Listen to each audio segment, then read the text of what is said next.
So you worked your butt off. You really put in the effort this time. You probably, pulled one or two all-nighters just so you can study that much more. You made sure you covered everything in the syllabus. Results are in. You open up your grades, and it's way less than you expected. What usually follows is a very tasteful mix of I can't believe this, contemplating whether you're an idiot and wondering if you're going to be able to go to your choice university, and it usually finishes up with some anger at yourself when you realize that everyone is getting better grades than you with half the effort. And if you want, you can do all of that. It's a good way to spend a Sunday evening, but it isn't going to help you. So let's skip that phase and figure out what went wrong. So this video is meant for people who really tried but still aren't getting the grades they want. If you barely studied, your fix is just to study more and work harder, right? But if you did, the following could be very helpful to you. Okay, the first thing you want to do is reevaluate. In fact, you want to reevaluate three major things: your resources, your studying style, and your exam technique. These are the three main areas that can really mess you up. You use a textbook or whatever resource you have, you study it to get in your head, and then you just, throw that information on a piece of paper called your IB exam. Now, if any of these areas are messing you up, your points suffer. So you need to reevaluate your resources. And I get a lot more detail in terms of, reevaluating your resources in this video I did called How to Self-Study Any Subject. It's on my channel, so check that if you want. But essentially, if you're using bad resources, no matter how hard you work, you're learning either irrelevant stuff or not enough stuff. A common example of using bad resources is when you use a textbook just because your school has prescribed them to you. Regardless of whether it's good or not, you use it because everyone uses it in your school.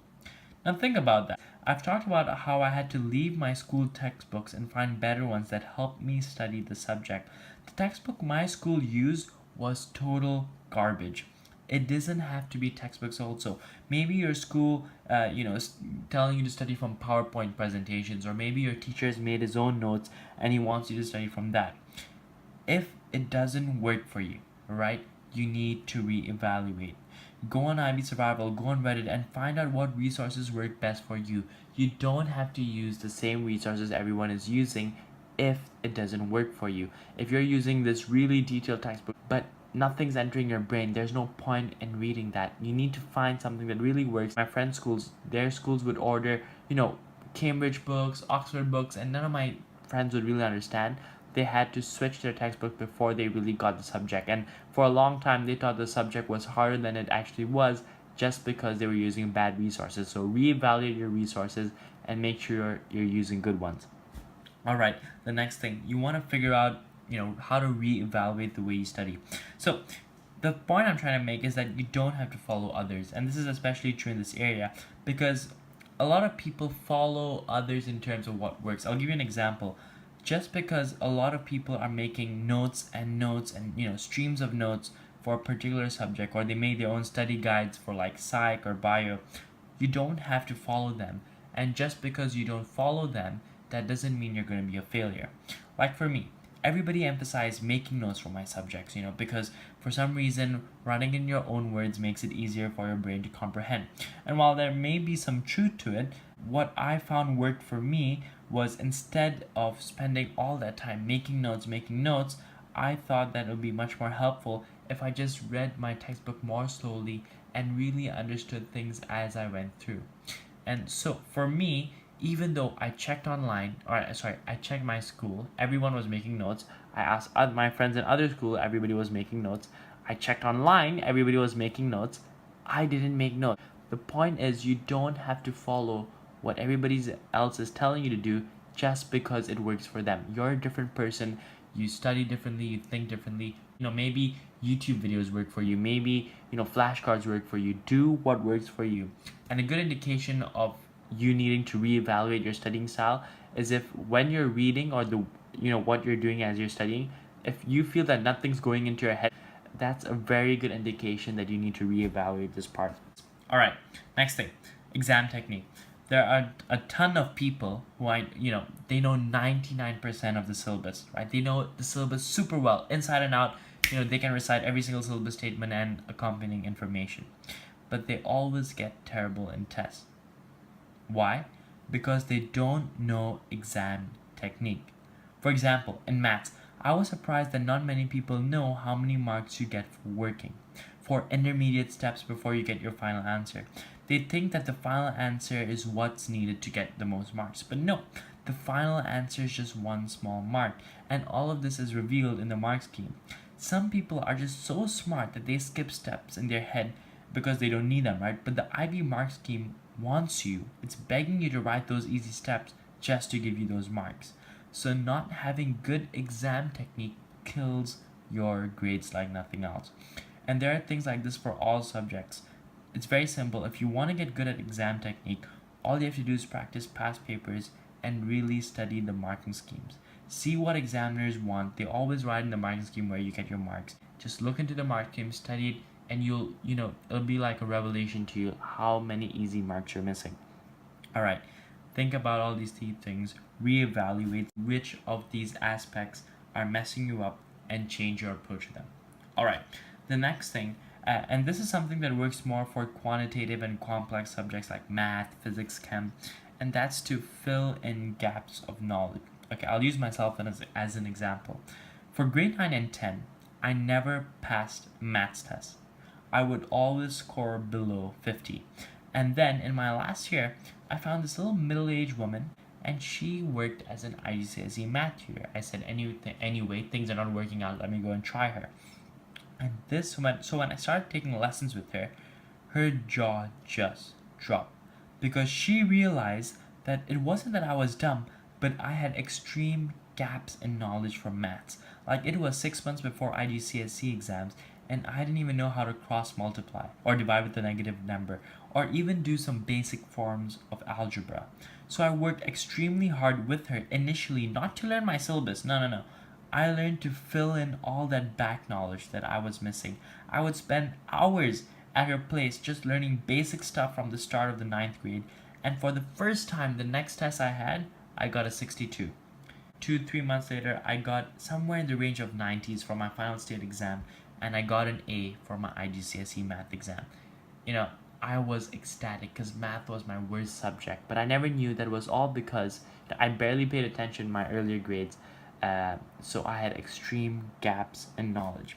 Now, this isn't necessarily applied to knowledge before the 11 and 12, before your IB starts. If you're in your last year of IB, but you still don't get everything you learned in your first year, it's going to make learning advanced topics that much harder. Now, I didn't know that I had so many gaps in my knowledge. I needed another person to point that out. So what I'd recommend is to meet your teacher after school just once or twice and really discuss the areas where you're weak. And when she points that out to you, this area, you're struggling, concentrate on those areas first before you start tackling what you're learning in class or just, where everybody is at the pace they are. Once you have the solid foundation, more complex topics become that much easier to understand.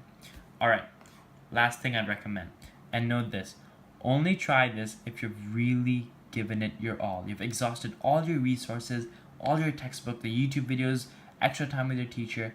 If you've done all of this and you still don't understand the material, get external help. All right, have you ever done a math problem and you can spend like an hour and a half on it, and you look online, you find YouTube videos, and it's extremely hard and you just don't get it, and your friend comes along, looks over your shoulder, he sees what you're trying to do, and he goes, oh, here's your problem, and in a minute he realizes where you went wrong, and it turns out you made such a simple mistake, but that small mistake messed up your whole problem. Sometimes you need another person to tell you where you're going, but it's only effective after you've really tried your hardest. And because of this, I recommend to get a tutor. Now, I firmly believe that almost everything you need is online in some free form, right?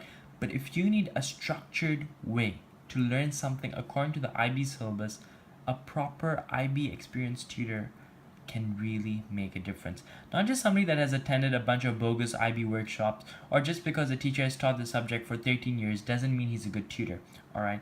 But a tutor who really focuses on the IB, he has specific IB content when he's teaching, he has a great track record, right? He or she, they have a great track record of their past students getting amazing grades, getting sevens, And most importantly, they're patient enough to explain you the same thing over and over again, and they can give you enough attention in the lesson.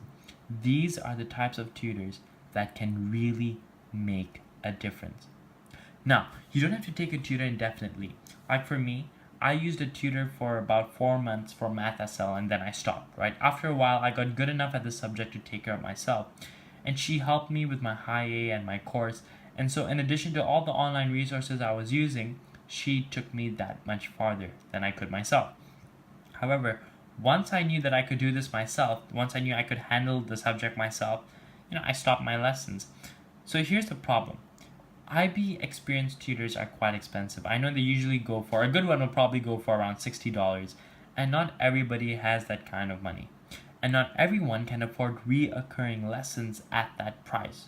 So what I'd recommend is to pick 4 or 5 smart kids in your class, and whenever you run into a problem, ask them about it. You just need 4 or 5 people, because look, think about it, if you just use one, they're going to get sick of you, right? And some will obviously be stronger in certain topics than others, so you can ask them according to their strengths. And don't outright just tell them, hey, I'm going to ask you a ton of questions tonight, answer me, okay? And be like this needy guy. But be reasonable whenever they're free and if they have time and they're willing. Most important, if they're willing, ask them to help you. And maybe in return, you could help them in some other way. The point is, somebody else can highlight the mistakes in your understanding, and somebody who's smarter than you can show you how to understand something in a more structured way.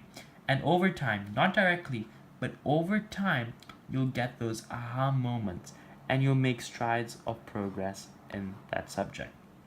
Alright, if you had to take away anything from this video, anything from my ramblings, it'd be that if you're trying hard and nothing is working, reevaluate your resources. Change your studying style, change your exam technique, try and see what works for you. Usually these are the main factors that make or break your grades. And if you don't understand the majority of your subject, take time to fill in gaps of your knowledge and make sure you are 100% confident in the fundamentals before you attempt more advanced topics. And if all else fails and you've exhausted all your resources, get somebody else to help you. It could be a tutor, it could be a friend, it could be more than one friend, and let them figure out where you're making mistakes. Alright, hope that helped. Take care. Email me or put something in the comments if you want to ask something, or other people can help you as well. Alright, have fun.